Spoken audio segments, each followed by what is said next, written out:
The underestimation. The Valyrian Empire had ruled the Orion Arm for 10,000 years.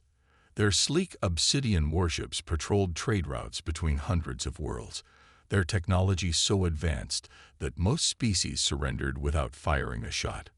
The Valyrians themselves, tall, six-limbed beings with iridescent skin that shifted colors with their moods, viewed conquest as their birthright. Admiral Zixlar stood on the command deck of the Inevitability, his flagship that spanned 3 kilometers from bow to stern.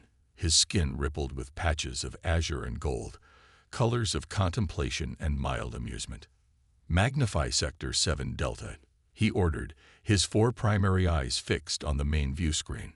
The holographic display zoomed in on a small blue-green planet, furred from an unremarkable yellow star. "Earth," said Sub-Commander Velen, her skin displaying cautious violet tones, "home to the species known as humans." Zixlar's skin flashed emerald, a sign of dismissal. "Primitive bipeds. They've barely left their own moon." "True, Admiral," Velen replied, "but our intelligence suggests they are. Unusual." "Unusual?" The Admiral's secondary eyes narrowed. "Elaborate." Velen brought up another display. "They evolved on a death world. High gravity, extreme climate variations, diverse predators. Their physiology suggests they should have gone extinct, yet they dominated their planet in remarkably short time. Many species survive harsh conditions," Zixlar said.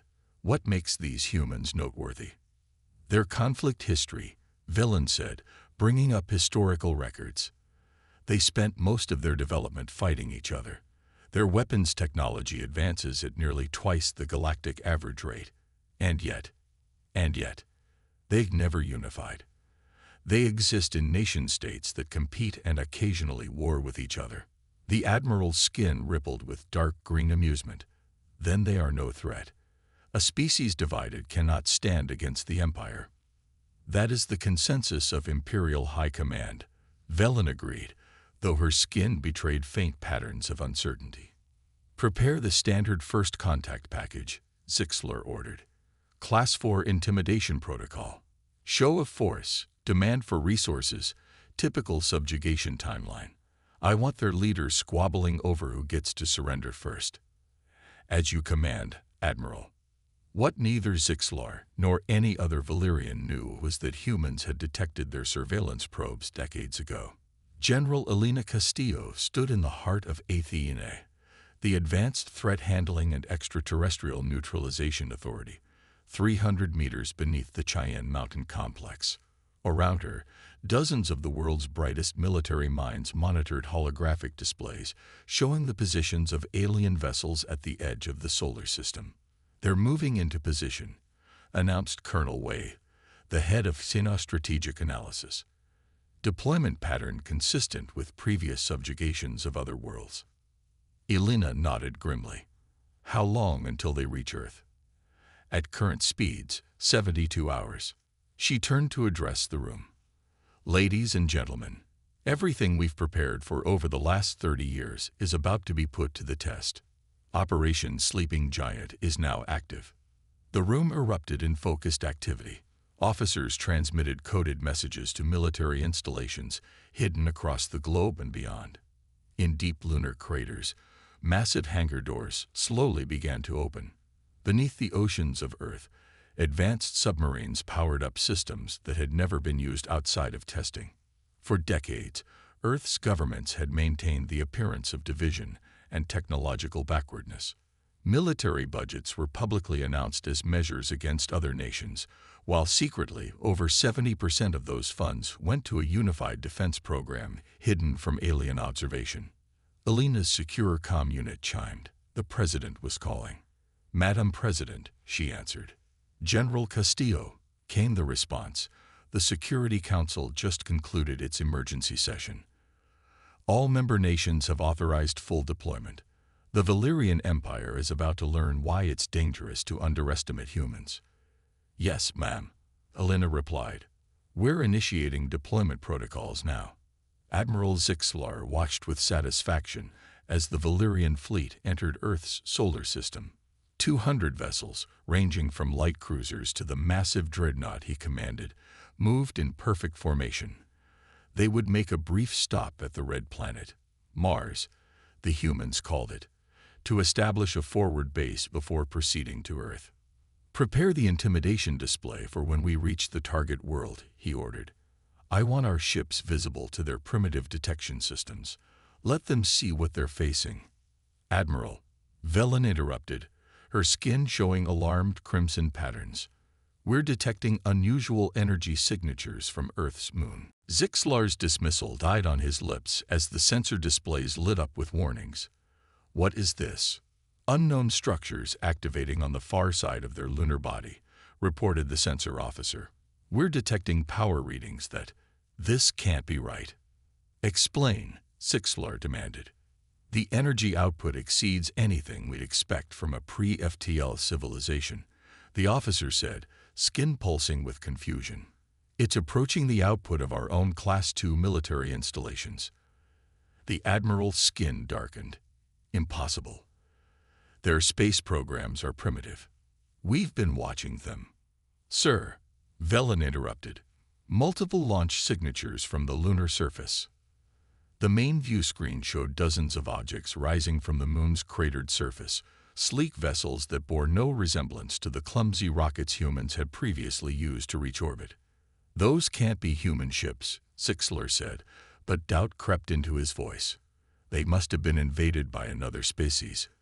Receiving transmission from the lead vessel, the communications officer announced, "Audio and visual on common galactic frequencies." "Put it through," Zixlar ordered. The view screen shifted to show a human female in a dark uniform adorned with symbols of rank. Her expression was calm but resolute. "Valerian Fleet, this is Admiral Kira Chen of the Earth Defense Force. You have entered restricted space without authorization. Alter course immediately, or we will consider your presence an act of war."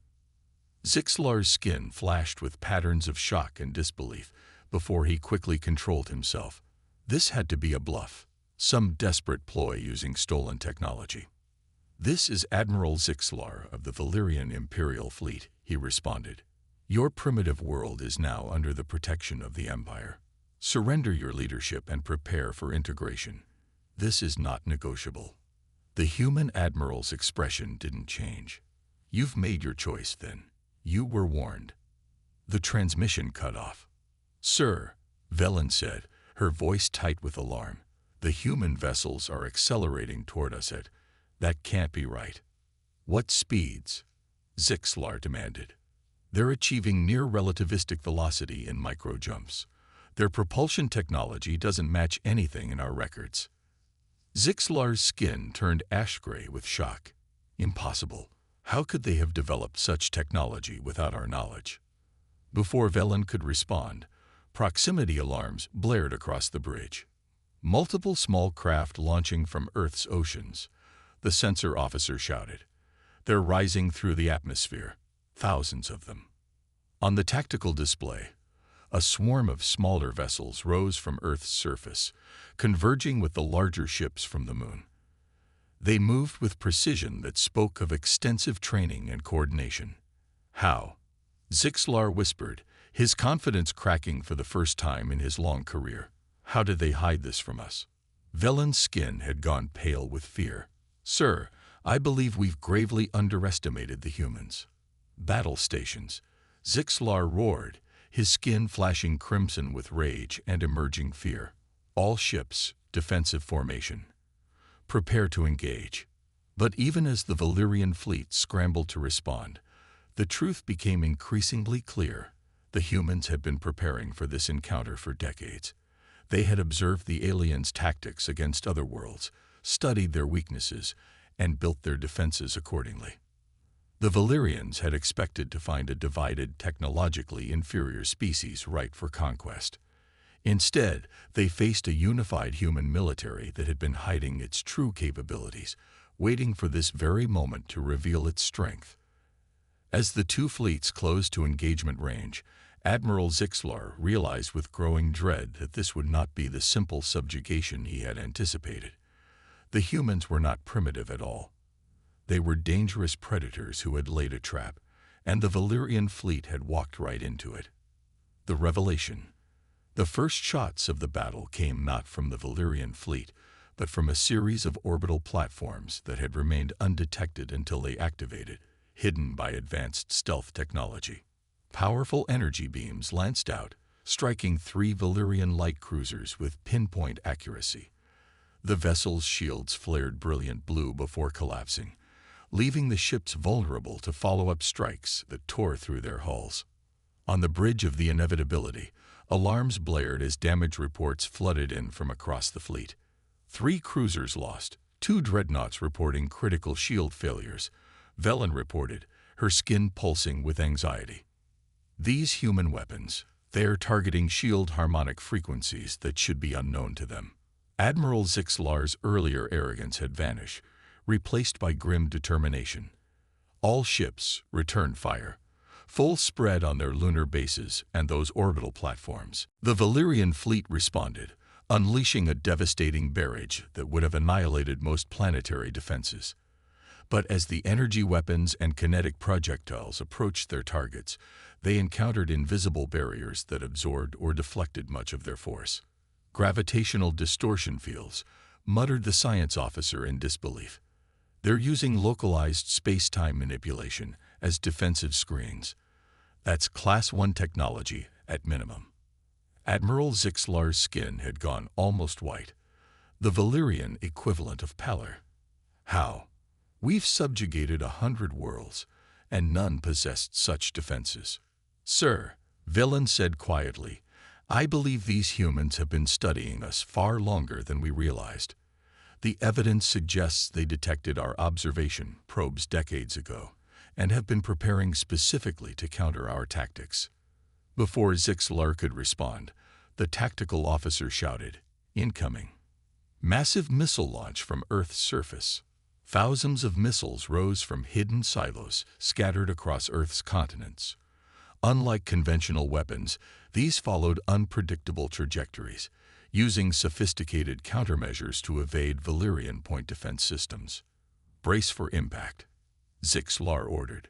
The missiles detonated not against the Valyrian ships' hulls, but at precise standoff distances. Instead of explosions, they released clouds of specialized nanomachines that attached themselves to the vessel's hulls and began systematically disabling critical systems. We're losing weapons control across the fleet, reported the tactical officer, panic evident in his voice and the frantic patterns rippling across his skin. Communication systems failing. Engineering reporting that propulsion is being compromised. Zixlar stared at the tactical display in horrified fascination. The human strategy was unlike anything he had encountered in centuries of military service. They weren't just fighting back. They were systematically dismantling the Valyrian fleet's ability to function. Sir, we're being hailed again, the communications officer announced. It's the human admiral. On screen, Zixlar said, his voice hollow. Admiral Chen's face appeared, still composed but with a hint of satisfaction now visible in her eyes. Admiral Zixlar, she said, your fleet has been neutralized. Our nanomachines have disabled your weapons, communications, and propulsion systems. You are effectively stranded. I suggest you reconsider your position. Zixlar's pride warred briefly with his pragmatism before the latter won out. You've made your point, human. What are your terms?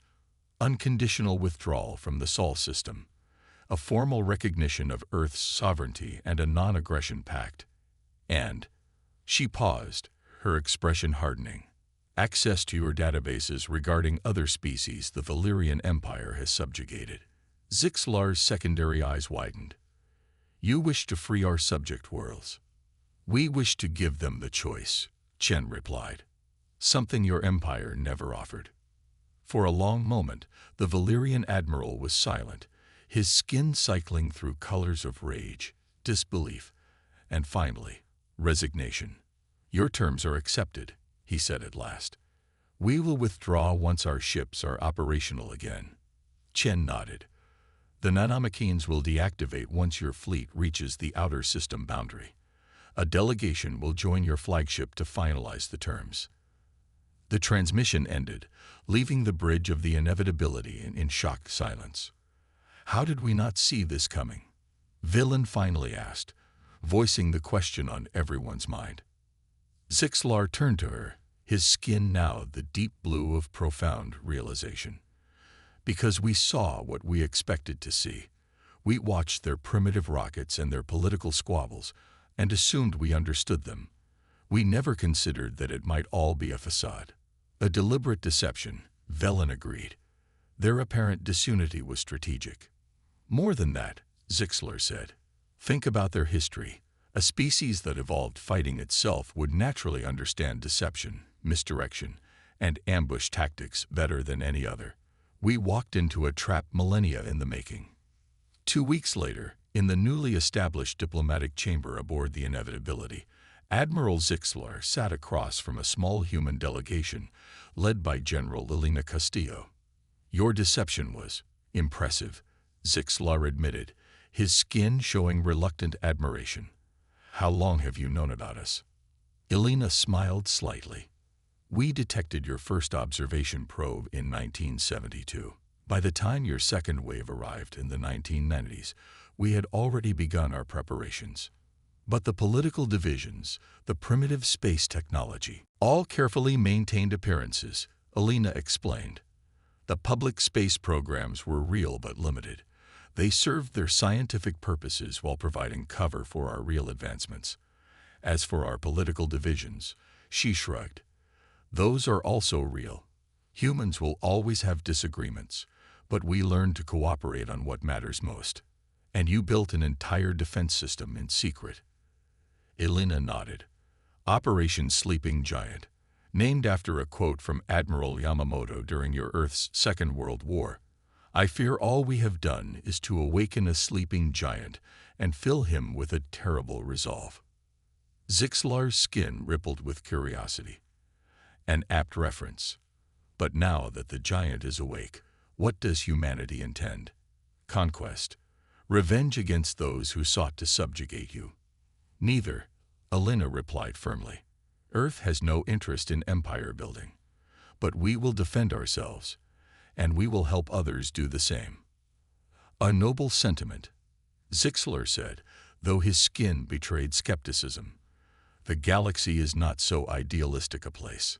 "Perhaps it should be," Elena countered. "The Valyrian Empire has ruled through fear for 10,000 years. Maybe it's time for something different." Zixlar studied the human carefully. In his long life, he had conquered dozens of worlds, witnessed the rise and fall of civilizations, but never had he encountered a species quite like these humans, so young yet so dangerously capable. "You've changed the balance of power in this sector," he said at last. "The High Council will not easily accept this defeat. Then they should prepare for disappointment," Elena replied, her tone pleasant, but her eyes hard as steel. "Earth is open to peaceful relations, trade, cultural exchange. But we will not be subjugated. Not by the Valyrians, not by anyone." Zixlar's skin displayed a complex pattern that had no direct translation but conveyed a mixture of respect and caution. "I believe you, General Castillo, and I will convey that message to my superiors." As the meeting concluded, and the human delegation prepared to depart, Zixlar found himself reflecting on the strange twist of fate that had brought him here. The Empire had sought to add another conquered world to its collection. Instead, it had awakened a formidable new power in the galaxy. The humans had proven themselves not only technologically advanced, but strategically brilliant. They had studied their potential enemies, identified weaknesses, and prepared countermeasures with impressive thoroughness. Most importantly, they had understood something the Valyrians had forgotten after millennia of easy victories: the value of patience, of waiting for the perfect moment to reveal one's true strength. For the first time in his long career, Admiral Zixlar felt genuine uncertainty about the future. The galaxy was changing, and at its center stood humanity, a species that had spent its entire history preparing for this moment without even knowing it. They had been called weak, dismissed as primitive. But in revealing their true power, Humans had not only secured their place among the stars, they had reshaped the very nature of galactic politics. And as word spread of the Valyrian defeat, other subjugated worlds would look to Earth with new hope. The sleeping giant was awake, and the galaxy would never be the same.